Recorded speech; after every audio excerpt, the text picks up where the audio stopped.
Hello there and welcome. It's Juliana Michaels and welcome back to my channel.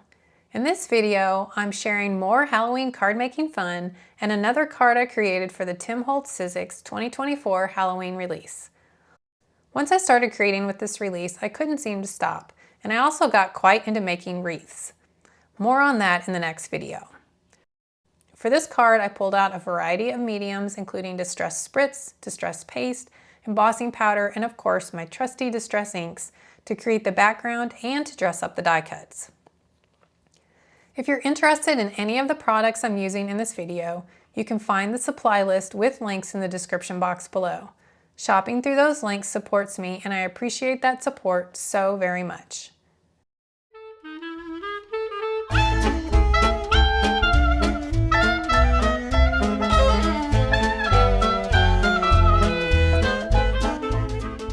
Happy Halloween, friends!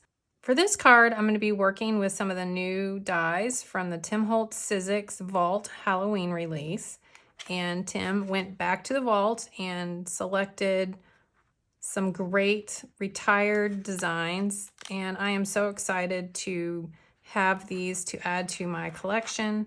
You may have the original ones that came out, but if you didn't, this is a way to get some of those. So the dies that I'm going to be working with for this card is the Vault Portraits, the Vault Fright Night, the Vault Foliage Wreath, and then from the previous Vault release that was earlier in the year, this is the Vault Funky Floral Wreath. The stamp set I'm using is Life of the Party, and I'm just using that for a sentiment. So, of course, you could use any stamp set for the sentiment. And that said, you could also use any die as well that's, Halloween themed or otherwise if you just want to take these techniques and use it for a different theme card. I'm going to be working with this Crosses stencil. And then the different papers I'm going to be working with, I've got a piece of just a Halloween pattern paper that I selected that's kind of like a neutral color.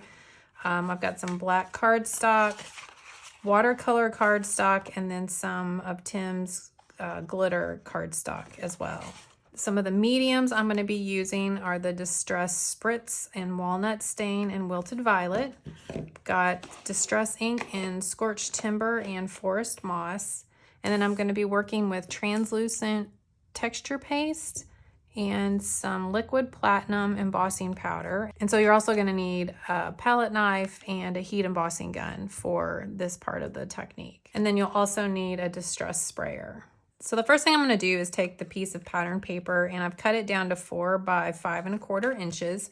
And I'm going to do the texture paste part of this because I want to give this some time to dry, and then I can work on some other parts of the card while this is drying. So as I mentioned, I'm going to be using the translucent texture paste. You could also use the regular texture paste if you like. Just using this one. And you just want to get a little bit of that onto the back of your craft knife. And I've just got a piece of press and seal pushed into the jar to kind of push out any of the air so that the paste doesn't dry out. Because once you open that jar and air gets in there, it will dry out. So if you've got the paste and you're not using them, get them out and follow along. So they, yeah. So now we're just going to apply the paste over the stencil, and I'm just going to put some here kind of in this corner, upper left-hand corner here.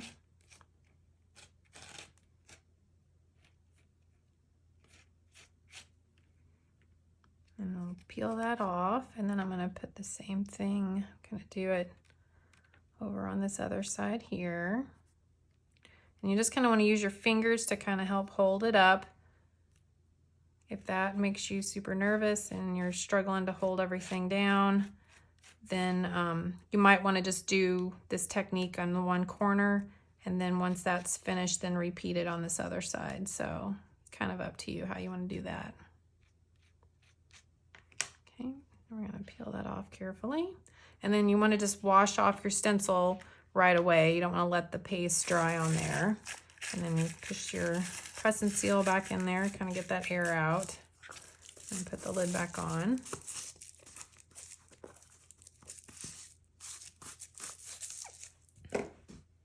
And then while this is still wet, we're going to sprinkle some of this liquid platinum embossing powder over it. And I've just got a piece of printer paper here to just kind of catch this extra powder so I can keep it from making too much of a mess. And I'm just going to get that on there good everywhere. I'm going to tap that off. And then we're just going to set this to the side and let it dry. And then here you can just fold that in half and then just dump that powder back into your jar. And then if you do get any on your craft mat, I like to use a little Swiffer duster to kind of wipe that off. So off camera, I went ahead and did some die cutting using those different papers for these different shapes. And first what I'm going to do is take all the black die cuts, these little branches and the wreath there. And we're going to add a little shimmer to them using the Walnut Stain Distress Spray. So just want to make sure you get that, shake that up really well.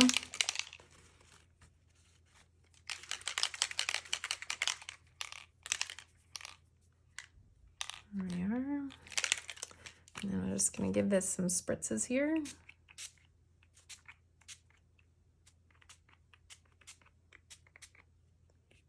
Kind of go as many spritzes as you like.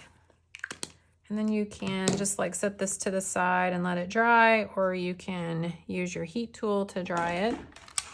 But it's just going to give a little bit of shimmer to the cardstock. You can see on this branch a little more noticeable. So I think I might add another layer of spritzing here.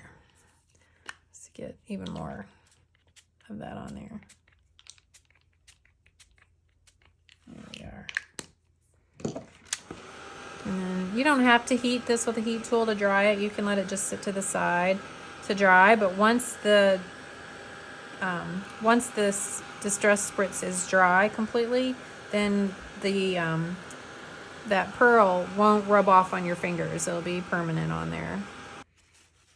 Okay, so there is a look at our kind of shimmery die cuts we've created there. Now we're going to do some ink smooshing. I think at the beginning I also forgot we're going to need some black soot distress ink along with the scorched timber and forest moss. So I'll just get a little smush of that down. Ink, add some water, and then we'll just tap this in. Get a nice coverage on there. You can also, just ink blend this on there, kind of however you prefer to color the cardstock. It's up to you. Or you could also just use some black cardstock for this. But I just kind of like the effect that you get with the ink smooshing. And if you hear the squeaking, Ziva has got a new squeaky ball, so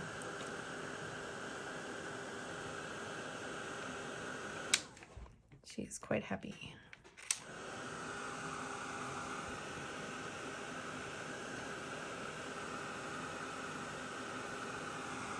So I'm just going to kind of dip and dry to get this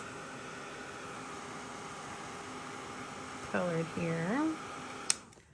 And by doing layers, it just keeps building up that color and adding to it.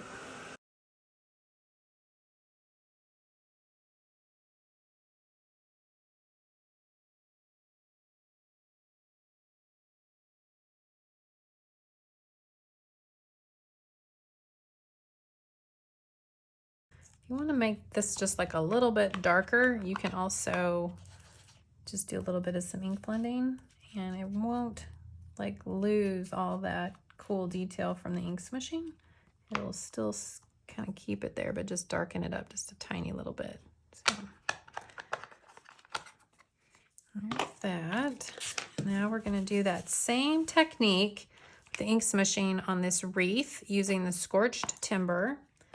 And And then we're going to do that with all of the little foliage pieces here. We're going to do that with the forest moss. And then I also forgot. And then we're going to do the bow with the dusty Concord. So I'm going to continue with that. And once we get all that done, then we'll assemble everything and finish the card. So now I've got all my die cuts ink smushed, and I just wanted to share with you, I die cut a bunch of things all at once from Distress watercolor cardstock because that's just easier for me until I kind of figure out what colors I want to make things. But once, you know, if you know what color you want to use, you could also just ink smush like a larger sheet of paper and then do your die cutting from that. So it might be a little bit easier. Just another option for you on how to do this. So we've got the wreath and the bows, and now we are ready to assemble the card. Just gonna glue this bow together. And this is just a little piece of mint tape that I'm using to kind of help hold that centerpiece for me so that I don't lose it. There we are.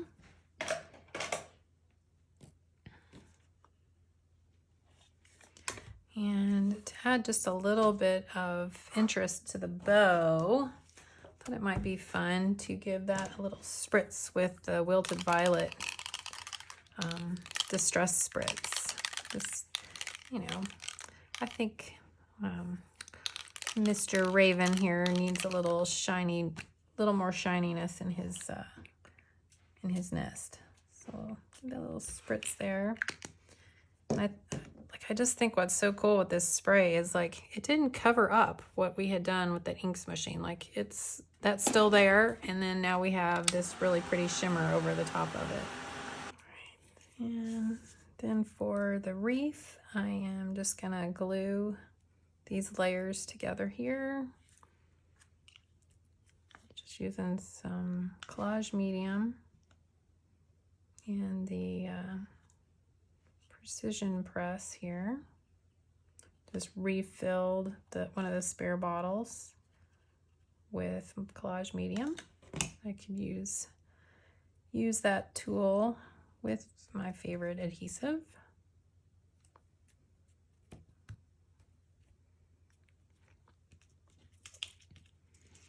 So then it's really just a matter of just, you know, gluing these different layers. So the spider web's going to go behind the wreath, and then I'll use a little bit of foam adhesive to adhere the raven, and then, you know, adhere the bow here.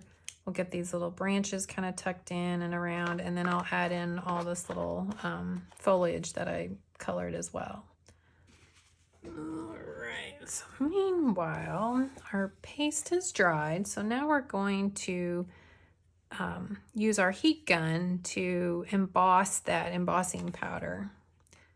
And the reason I use the texture paste with it is that it will give that some texture and dimension. If you didn't want to use texture paste for this, you could also just use regular embossing ink through the stencil and add the embossing powder and heat set it that way. So just another option for you.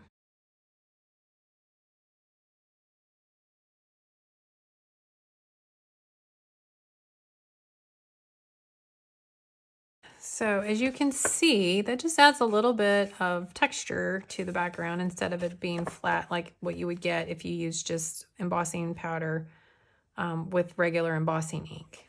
All right, so now what we're gonna do is we're gonna add a little bit of some Scorched Timber Distress ink to the outer edge here. And you can use, you know, blending tool, blending foam, blending brush, whatever you like, to just kind of ink around the edges here.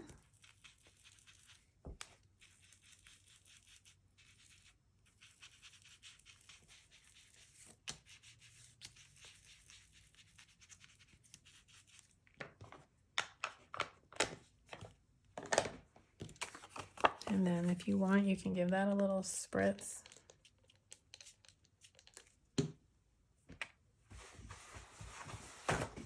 And then take a towel and dab that off a little bit. And it'll just creates a little bit more interest in texture. It's minute of a change, but I always just like the effect it adds to do that. And then you can let this dry or speed up the drying with your heat tool again. And I'm using 2 different types of heat tools. So this is just the Ranger Heated Craft Tool. So it just blows slower. It still gets super, super hot. Don't get me wrong. It still gets very, very hot. But it doesn't blow as strong. And then the other one I used for the heat embossing has a stronger motor on it. So it blows out faster, but still super hot. So it just kind of lets you do the heat embossing a little faster than if you try to use just the heat tool. So here is a look at the finished card, and I just adhered all the various die cuts together using a combination of Distress Collage Medium and some double-sided foam adhesive just to pop up the sentiment and Mr. Raven there. And then I adhered the background to a piece of black cardstock. And for the sentiment, I used that Life of the Party stamp set, stamped it with some black soot archival ink onto some white cardstock, and then just inked the edges with a little bit of scorched timber distress ink. So there you go. I hope you enjoyed seeing how this Halloween card came together using some of the latest Halloween dies from Tim Holtz and Sizzix. Thanks so much for watching. Don't forget to hit the subscribe button so you can join me on a more regular basis. Hit the like if you enjoyed this video, and if you want to join me on my other social media platforms, you can find the links to those in the description box below. Also, feel free to leave me a comment if you have any questions or if there's something you'd love to share with me and our community. I'll see you in the comments below and in the next video. Until next time, stay crafty, my friend.